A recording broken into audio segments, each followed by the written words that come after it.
Hello, everyone. Welcome back to the WOW series. My name is Abigail Gibbons. I'm the host of this interview series, and we are sitting down this week with Rita. She is the founder of Be Bold UMA, and she is also an entrepreneur. She comes from the professional services background.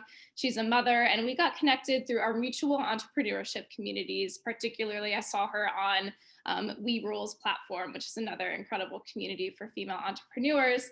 And I've been eyeing her page for about a year now. And finally, I thought I have the right opportunity to reach out to her. Will you please come speak at an event, which she will be speaking at our April 6th, 2021 What's Next event, where we're going to be talking about all about navigating your next chapter. How do you find what's next? And you're going to hear more about her story today and how she's done that, and especially overcome different challenges that as women, as mothers, we face in the corporate world. So Rita, I would love to let you take it away and introduce yourself.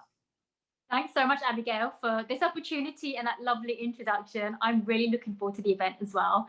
So really quickly about my journey. So I'm from the UK originally. I started my career in finance in the world of investment banking. I was at Goldman Sachs for about 10 years, and I started off on the equities trading floor as one of very few women there at the time.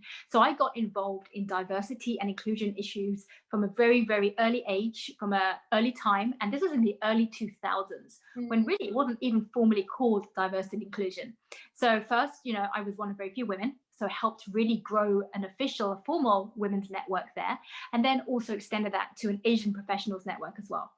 I moved around the firm. I was there for about 10 years, so I got to experience lots of different areas in the firm. And then one day, a family friend approached me and asked me to help him set up a clinical trials arm business in Delaware. So my first question was, what's Delaware? Not where's Delaware, but what is it? Girl from the UK, from London, having no clue if this is a bar of chocolate, a product of some sort. What is this? Long story short, that's how I got my feet wet in a completely different industry. And, I got into business development, and I got to travel here, there, and everywhere, got to visit cool places all around the world. I've always loved traveling, so that really, really suited me really, really well. Part of those travels brought me to New York, which is where I now live. I got married, and I now have 2 children who are now 6 and 8. It's amazing how time flies. And when they were really young, I took some time off to exclusively raise them. And I've got to tell you, Abigail, out of all of the many, many jobs I've done, where I thought investment banking, sometimes working 24/7 was tough, where I was in the pharmaceutical industry and I would travel and cross multiple time zones in a really short time span, was tough. That was nothing compared to being that full-time parent. That motherhood journey really hit me, thinking, wow, this is incredible. And I've got to say, I gave my own mother so much more credit after having gone through it myself.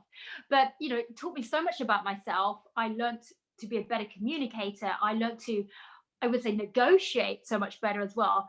I joke all the time, Abigail, like if you can negotiate with a toddler or an adolescent, take that to your next boardroom or like interview that you're going to. Yeah. So, and that's really, in a nutshell, what planted the seeds for starting my company, UMA. One day, when my kids were of the age where I thought, I kind of trust having a caregiver look after them some of the time. And I went to meet old friends of mine, both within finance as well as the healthcare industry. And I was really surprised at the conversations we were having, because not once did anybody ask me about my credentials or what I could take back to the workforce.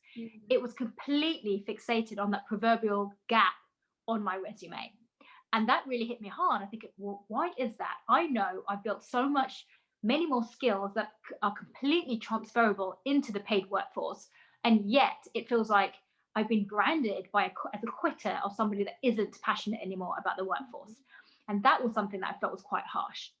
And that's why I started UMA, an empowerment platform, an international platform to really empower confidence in women and minorities who are thinking of going back to the workforce, who are thinking of transitioning while in the workforce. Any executives out there who are in the workforce want to get up that leadership ladder. How do you get that resilience and that leadership quality to actually break through that glass ceiling? So that's what I've been focusing on. It's 4.5 years in now. Absolutely love it. Lot of coaching and mentoring, I guess, for the individuals looking to get that confidence journey back and get back into the workforce again. And a lot of diversity and inclusion training to my corporate clients. So that's sort of in a nutshell what the journey's about. Wonderful. Thank you so much, Rita. And that's you've been such an inspiration for me, your platform. When I set out to start the WOW series, we're having similar conversations and we're both in media, but I'm really targeting that next generation. You're speaking with everyone, especially mothers who are coming back into the workforce. And there's like three core things that I love about what you've started. One is, diversity inclusion was important before it became trendy, before it became something we should include in our marketing. You lived it firsthand. And that's also why I started the WOW series. When I was doing my event planning business, I learned very early on that our panels were looking like me. They just happened to be a lot of white women. In the first panel that we hosted, and I immediately looked at it and I thought, oh, who's missing here? And I think that's so important as we're starting businesses, is to be so authentic and who are we talking to? Secondly, that you started a business out of a problem that you solved and are helping so many other women through it. And thirdly, having these conversations about, of course, diversity and inclusion, but what that means for mothers in the workplace. Unfortunately, through the WOW series and the different conversations that we're having, I've heard so many women share a similar story. Or as I was telling you earlier, when another WOW speaker was shared her story about how like she didn't get enough time on maternity leave, or she had to fight for it, or felt like she had to fight for it. Which is, and to your point that you said, motherhood is the most challenging job you'll ever have. And people know that and people respect that. So why aren't our corporate employers necessarily following through on that? Or if it is so well respected, why aren't we talking about that? Why is that the only thing we're talking about in our interviews? It shouldn't be something that we're harping on. So I know this talks a little bit about your challenge, but I want to say too, on a personal note, I'm in my late 20s, and I think all my friends and I were starting to have these conversations like, oh, have you thought about having kids? Like, I'm so scared to have kids. Like, what do we do with our jobs? I can barely take care of myself. How do you take care of a family? So, we all, especially my generation and my peers, we're all kind of approaching this next step. So it's so important that we have resources like you and like your show to go to, but also it's so important that our corporate employers have resources like you as well, and can maybe fill the gaps and hopefully want to do better in the environments that they're creating. So on that note, let's jump into the challenge that you've had to overcome. So of course you shared with us the challenge that you faced and what resulted in your entrepreneur journey of Be Bold Uma, your talk show, your media company, your consulting company. But is there any other challenge or anything else that you want to elaborate that the next generation of women can take as they navigate their careers? Yeah, absolutely. So, I mean, I've had so many challenges in my life. I can't even begin to list them. There are so many of them. But I think that is part of what shapes who we are. I think historically, when we've seen problems, when we've seen challenges, we tend to run away from them. We are creatures of habit. We're human beings by nature. So we don't like to see challenges or problems. We fear those. What I like to do, and this is what Uma is based upon, is attack those problems head on and transfer them into a solution.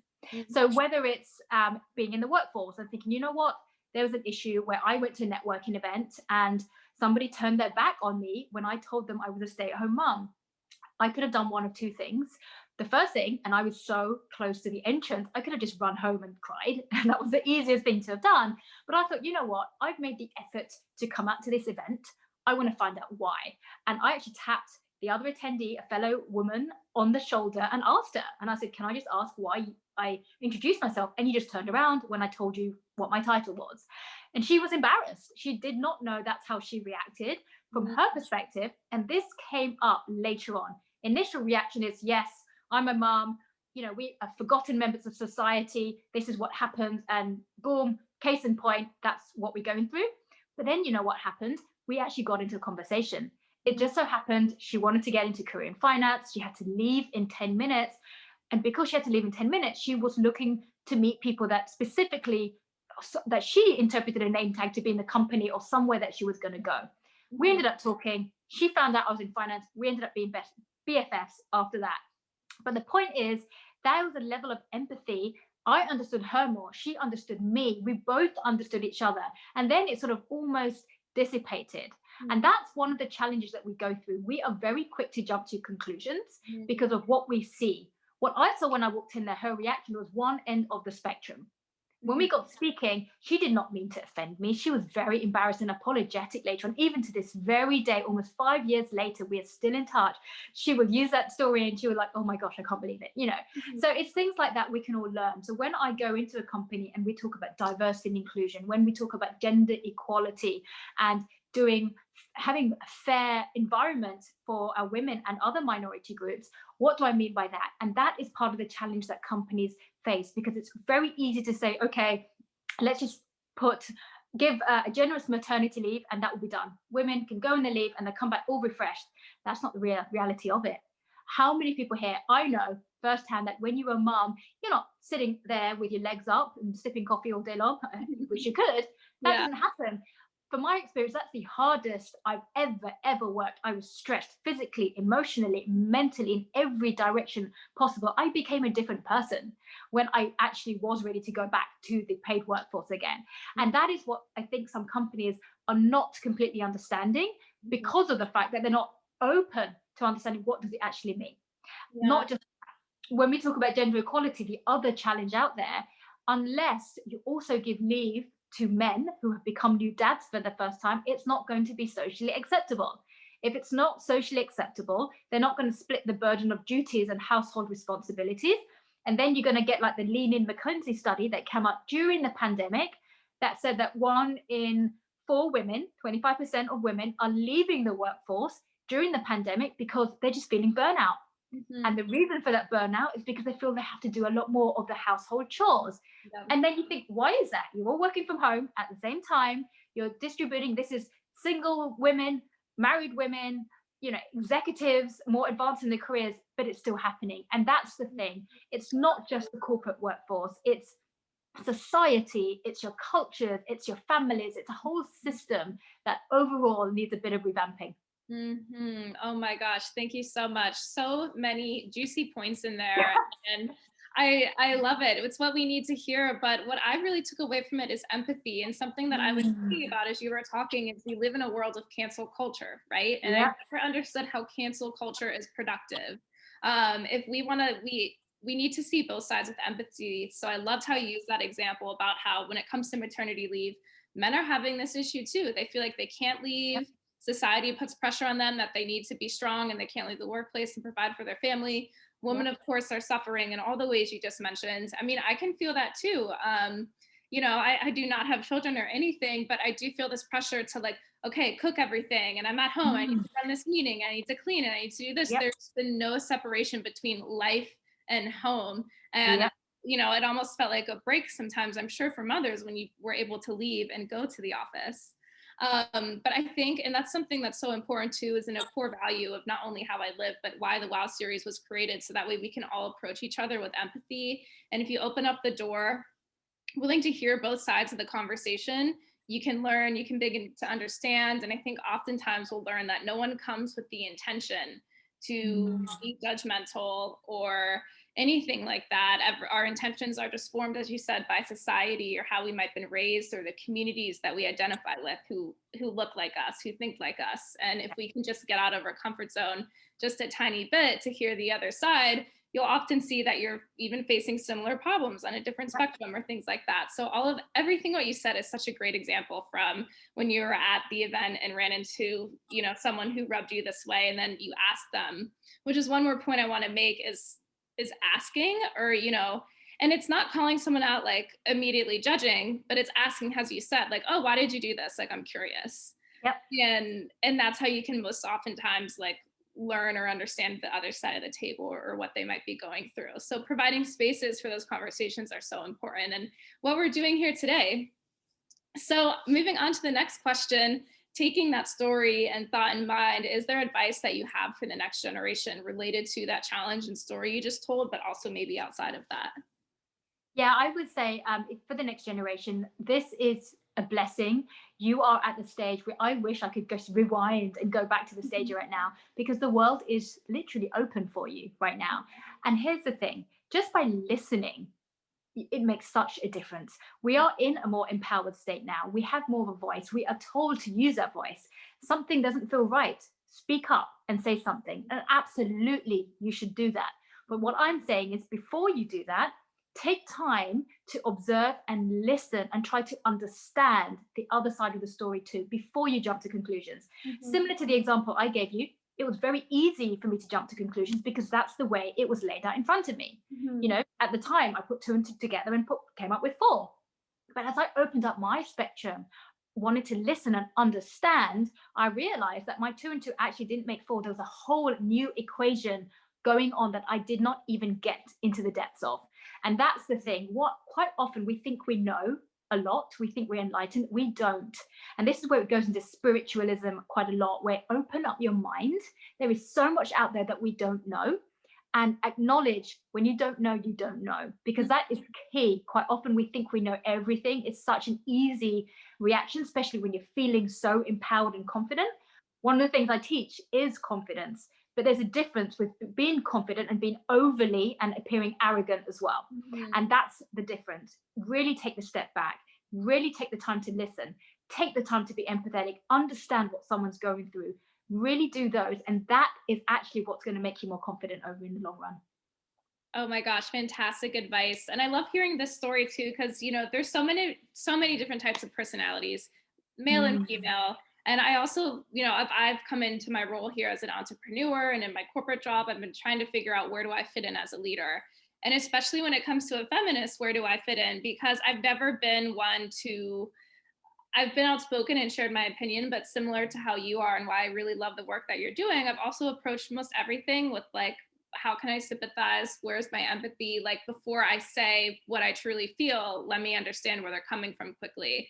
And when I think of other feminist figures, or especially when I look online, I feel like that's not really me. Like sometimes Mm. I feel like, oh, I'm not as confident as this person, or I'm not as outspoken as they are, or it takes me longer to formulate my thoughts and all of that. And it's really reassuring to see, leaders that I identify with in these conversations that you're having. And like, okay, you know what? It's okay if I'm not that super outspoken, or, calling people out for whatever reason. Like, this is my approach and how I do it. And to see that's how you take it as well is very reassuring for me, too. Right. And I'm sure so many other women watching.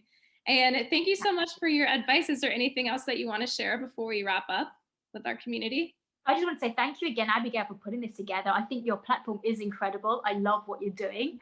And I think, just everyone, all the viewers, tell people all the time, sort of find that passion that's within your heart, whatever it is you want to do. If you want to be an entrepreneur, if you want to be a change maker, why is it? What is that fuel that is driving you?